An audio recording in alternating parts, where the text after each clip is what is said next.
It's UFC 303, Pereira, Prochazka. I guess my first question is, how disappointed is everyone that the Chandler McGregor thing didn't happen? Are you surprised at all that he pulled out of yet another fight with another problem, another excuse, another injury? And is this fight that they've lined up kick ass or not? This fight that they lined up is good. And this card has a lot of names on it that spread throughout. Some of them are, towards the tail end of their career, and Andre Arlovsky, Cub Swanson, even Michelle Waterson Gomez. Like you've watched them all fight, on main events and things like that. But some of them, it's been maybe a decade since they've been completely relevant in their division. But it's still, the first couple fights are good. There is, a good enough card. Is it International Fight Week good? No. It's not what we expected with this McGregor Chandler card that we're supposed to get. People are going to be really disappointed with that. Not only was that remade, the top, this co-main was remade too. I mean, this fight card has had more, more changes than the girl you see at the club. And then all of a sudden you get her home and she loses the 6-inch heels and 20 pounds of makeup. It's been a lot different than what people expected. So it is, not what you're looking for. It's not what everyone was excited for when they probably made their flights out to Vegas, 3-6 months ago. But it's still going to be a good card overall. And, the thing with, I feel bad for Chandler. We talked about it when we were in Vegas. This guy's been waiting basically for 2 years for this fight. It's going to be the biggest payday he's ever had. And then once again, he doesn't get it now. And I know he's, made posts like, don't feel bad for me. He doesn't want any of the pity. But, like when you're going to get a huge check like that, and it's because this guy keeps backing out. Yes, did he have a legit injury with the pinky toe? Sure. But then you have plenty of fighters that come out and said, really, you need that toe to fight? So it's easy to knock him for not showing up, even though he had an injury. It was legit. But there's been so many other excuses and so many other reasons this hasn't happened that it's just like, oh, really? Again? Come on, dude. But they kowtow to him. It is unbelievable to me how this white guy just lets this guy, McGregor, just go all over him. Just all over him. Well, it's, always certain fighters that will do that. If you're a big enough draw, then you can, get that cachet and they'll let it go. I mean, look at all the stuff that John Jones has been through over the years. As great as a fighter as he is, how many different arrests or other things that would have had people, kicked out of 3 different organizations, yet he's 10 times his better layoffs. than McGregor. Yeah.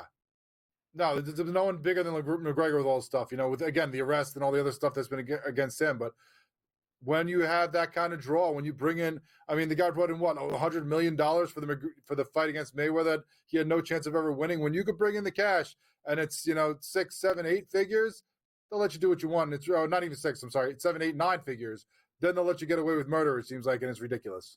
When are they going to give Chandler a payday and a fight? And I think they should stop with this ridiculousness with McGregor and just end that now and give this dude something big because he deserves it. He's been shafted multiple times. Yeah, hopefully soon. I mean, it's not going to be anywhere near what he got with McGregor, and it's not going to be at this point with what he's done, the last couple of fights, a title fight or anything like that would give him a big enough payday to maybe even get half of that. But, it's got to be some kind of big name they got to bring in and match him with him and give him that chance. Maybe it's, if we get a rematch of him and a guy like, Poirier or something like that where you'll get enough money that it'll make it worth his while. But it depends on him too. It's a two-way street. So maybe they are offering him things that we don't know. And he's still just waiting for this huge payday and, making that his last fight. The guy is, his late 30s. So it could be like, he's like, listen, I just have one fight left of me. Let's make it this guy so I can, go out on my shield and, go out into retirement with a big check. So break down this Pereira-Prochazka fight for me and how to bet it. Yeah, this is a rematch. You'll see it out in T-Mobile Vegas tomorrow night. They fought just last year, November, for this title that now you're going to have Pereira defend against Prochazka. Prochazka, both these guys are dangerous. Both these guys are exciting. If you fighting these guys against anybody else, you're probably going to make him the favorite. Pereira is always the favorite anyway, but Prochazka against most of this other division is going to be a favorite because the guy's got a great chin for the most part. And, he's exciting where he comes in and he's going to go feast or famine. He has that little samurai man bun. He's going to go out in his shield. Either you're going to finish him or he's going to finish you. And most times it has been him finishing others. The problem is when you're going against, Pereira, the guy who's nicknamed Poatan, which when translated means stone hands, you can't put your hands down, chin out, and say, go ahead and hit me. And that's what's going to cost this guy. The extreme confidence that he has in that chin is going to burn him. And I don't see the champion losing the belt again in this situation. I see that him defending this belt getting another win against this guy. He's minus 160 on the money line. If you want him by KO, TKO, you get it down to plus 125, so a little extra juice. To go the distance is minus 600 for no. They don't think there's a chance this goes all the way, all 5 rounds. I don't either. Like I said, going with the finish, let's take a little sprinkle, get a little extra juice here. Round 2, plus 600. Round 3, Pereira to win plus 1,000. That's not even by KO, TKO. That's just him to win in those rounds. And then if you really want to take a chance at 4 and 5, which I don't see happening, you can get even higher, like 1,600 or 2,200. But I'm saying a little sprinkle on the plus 600 and plus 1,000 in rounds 2 and 3 to get a little extra juice there for the main event and the title fight. So you think it ends because these guys are both so brutal, and you're telling me those prices at 4 and 5 rounds are outrageous. Like, you don't think it could, there's no way that this could be epic and that these guys could actually like bloody each other enough to go into the 4th? I mean, that would be some serious money if you had it happen in the 4th. That would be some serious money, huge money if he makes it to the 5th and then ends there. I mean, the total for the round for this fight is 2.5, and it's minus 165 to the under. So they're really, they think it might not even make it to the 3rd. I'm going to give it a little extra credit and say it can get there, but it's just that Pereira hits so hard. And if you're not going to have the defense, Gabe talked about it with you. Prochazka, he's one of those guys, he's like, a Wilder, where I have the power and I'm not scared of you. And eventually, you take enough of those shots and it costs you, even though he is the younger fighter, you take big shots from a guy with this kind of power. The last thing to go as the guy gets older is that power. So if you're going to put that chin out, he's going to make you pay for it.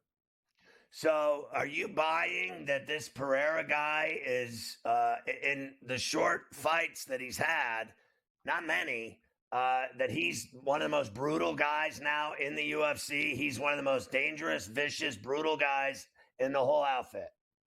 Yeah, and he's shown that. I mean, this guy did so much damage at 185. He took out Adesanya. Now, he was losing that first fight, still got the finish, and then, of course, got knocked out again in the rematch, but then he jumps up to 205. That's not some of these, fights where you're going like, okay, I'll put on like 10 pounds. It's not that big. It's a 20-pound jump from 185 to 205. I had my, misgivings about that, saying, I don't know if he's going to translate. These guys are bigger. They can take harder shots. Started knocking out those guys easy. So he is dangerous. He is dominant. He's even talked about, hey, maybe I'll try to go up to heavyweight too. So this guy has no fear of anybody at any size, anywhere. All right, so what happened with the Ortega-Lopez fight? And I know you're betting on this other one, the Irish fight against Venom Page, this guy Garry. Yeah, with Lopez and Ortega, it was a short notice replacement of Ortega coming in. Lopez had this fight. Then it was supposed to be at 145 where they both fight, but they called Lopez about 4 a.m. saying, listen, he can't make weight. Can you go up? So it's at 155. Both guys made that weight. I'm taking Lopez minus 145 on the short notice with Ortega. And Lopez just more dangerous with those heavy hands. I also like him by decision at plus 400 since it's only 3 rounds. And then as far as the Ian Machado Garry and Michael Venom Page fight, Page, longtime Bellator fighter. We saw him come over in 299 and look great. He's just so different angles. He just frustrates guys. You don't know how to hit him because he's at such weird angles, and somehow he's still hitting you. He's got that long reach. He's going to have a 5-inch reach advantage. IMG is, one of these well-hyped guys. Everybody loves him. Everybody thinks he's the future. But when sometimes you meet those guys that are a little more veteran and just know how to fight you a little differently than you're used to, it can cost you. So I'm going to go MVP plus 125 or MVP plus decision at plus 225.